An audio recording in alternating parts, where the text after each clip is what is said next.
Ravens Nation, we just got some updates on their current cornerback situation.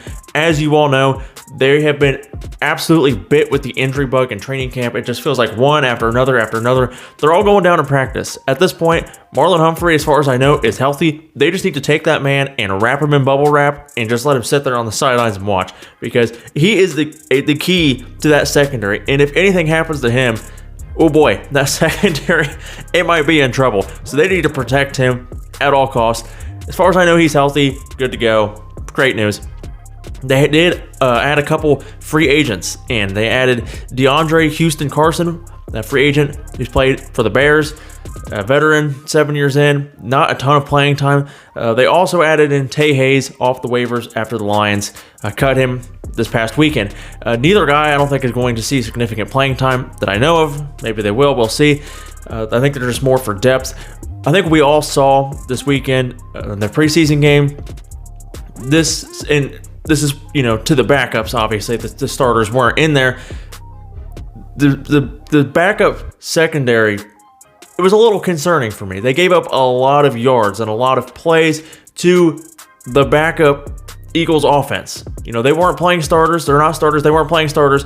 And they still gave up a lot. And it was like, it goes two ways for me, because as we all know, the defensive line and the secondary go hand in hand. And the defensive line did not do a great job at pressuring the quarterback.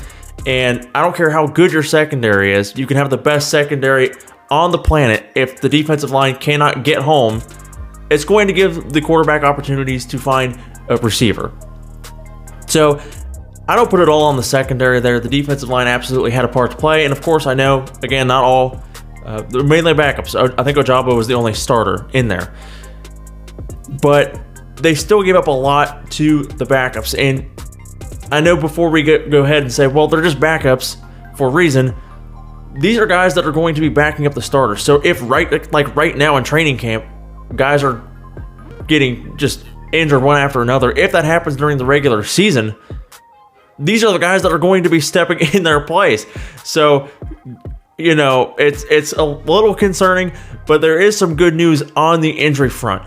And that is Jalen Armour-Davis is really close to coming back. He's been out since last Thursday. They have not disclosed his injury, but he's back. He's very close to coming back, and he's competing for that second corner spot behind Marlon Humphrey. So really good news there. Two Alabama guys could be our top two corners this season.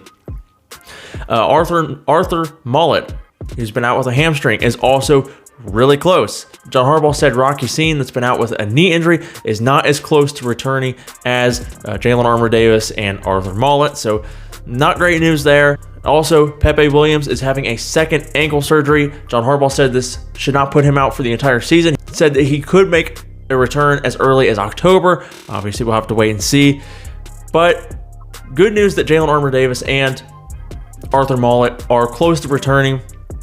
I said when they signed Arthur Mollett as a guy that hopefully could compete for that slot corner position, since Kyle Hamilton is moving to a more traditional safety role this season, and that opens up a need for that slot corner. Arthur Mollett has quite a bit of playing experience there on Pittsburgh, so I was hoping he could compete for that spot at least. And of course, Jalen Armour-Davis, we'll see if he could be that number two guy now that Marcus Peters is out the door.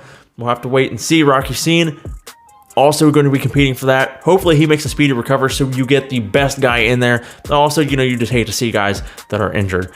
But that's about all I got on this today. Let me know in the comments, are you concerned about the Ravens cornerback depth at all?